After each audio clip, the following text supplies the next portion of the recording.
Hi everyone. For today's book review, we're going to be looking at a book that covers an ocean liner that has been in the news quite frequently in recent weeks. The book and the ship is this: the SS United States, an operational guide to America's flagship. Written by James Rindfleisch, Samuel Bauer, and Stanton Daywalt. This is quite a hefty and beautifully bound book. You can fill a shelf, probably even more, of books written about the United States, and in particular about its very famous architect and designer. Some books include The Picture History of the United States by William J. Miller. You've got these beautiful personal books, The Big Ship by Frank Brainerd, and more recently you have Stephen Ushifuza's great book, A Man and His Ship.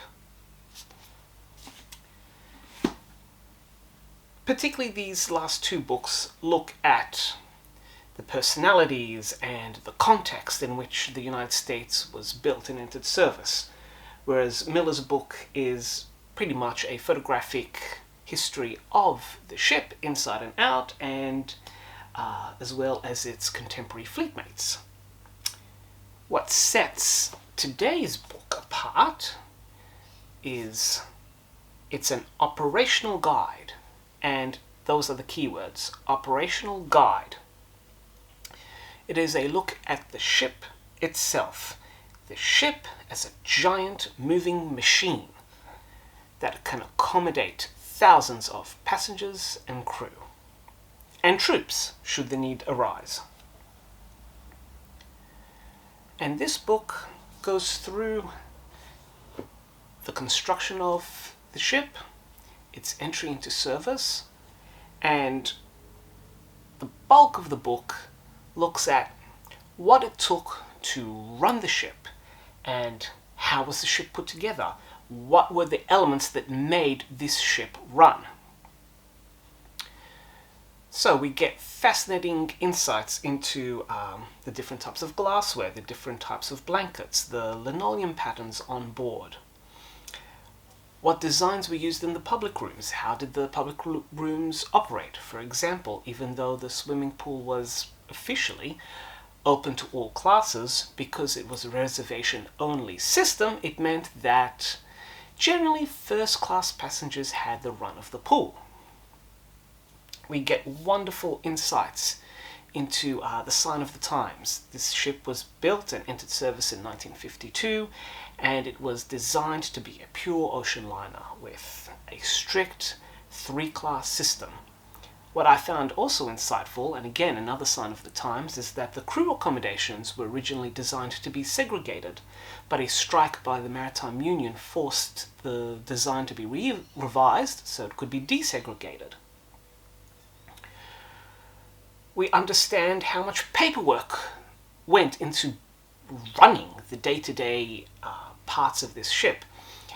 This is the time before computers, before emails, before automated reports or even scanned items. Notes had to be filled out and sent out, and sometimes duplicated or even put into triplicate. We really get an understanding of just what it took to make the United States operate. And as generations pass and some of these information fades away from living memory, this book becomes even more invaluable because it includes information that, if it weren't recorded now, would have to be reconstructed through research and analysis 100 years down the track. Because this book is an operational guide, the information included in here may come across as dry, but this is not a book about personalities. This is a book about the ship itself. And in between all this, you do get some fascinating insights. For example, the ship's doctor wasn't just a doctor for humans, he was also the doctor for the passengers' pets. And one of the more strange animals that he had to look into was a skunk, which, thankfully, unlike Pepe Le Pew, it was deodorized. There's a fascinating segment in here about just how much wood was actually on the United States. And it's well known that Francis Gibbs was obsessive about ensuring that his ships were the most fireproof that they could possibly be. And the United States absolutely was. But the reality is that there was more wood on board than just the butcher's block and one piano. In fact, there are about 40 butcher's blocks. And it is listed just how much wood was on board, and the authors estimate that you could actually build a small house with the amount of wood that was on the ship. Having said that, the United States was still leaps and bounds ahead in terms of fire safety, especially in comparison to other ships in service at the time. And the terrible fire disasters of the 1960s, the Viking Princess, the Yarmouth Castle, and the Lacona, just proved just how far in advance the United States was. One of the linen stores did catch fire because somebody threw a cigarette butt in there. The fire was put out in an hour. There was about $10,000 worth of damage, but the room itself was fine. Of course, the linen was gone. It is a beautifully bound book, gorgeous thick pages, so all the black and white and color photos are reproduced to the best possible quality, and you can see some of these up here in the corner. In addition to the black and white and color photos, you can see that there's also a whole heap of miscellany that has been illustrated. Forms, documents, glassware, you name it. There are small extracts of ship plans, so you can see some layouts, but they are literally a handful. Interesting, at the end of the book there is an appendix that covers the engineering spaces, and there is a simplified diagram, or rather, I should say, a series of simplified diagrams showing the machinery layout of this ship. The author's goals had always been to emphasize the ship itself and what it was like to run it and operate it, and just how this magnificent moving machine worked. And in that sense they have succeeded.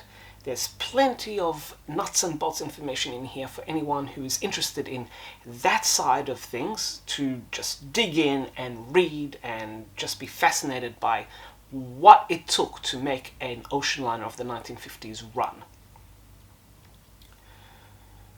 It would have been great if they had included either a full set of deck plans or a cutaway, but that's just a minor gripe.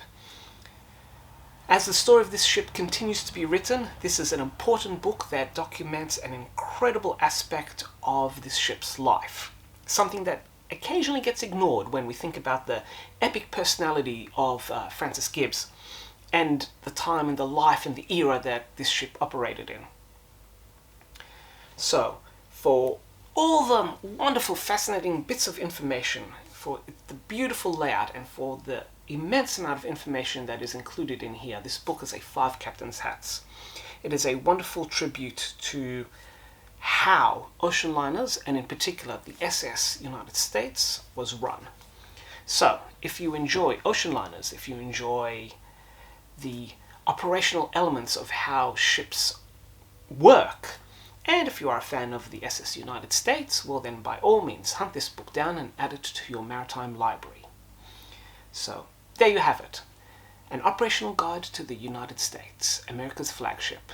Enjoy and happy reading, everyone.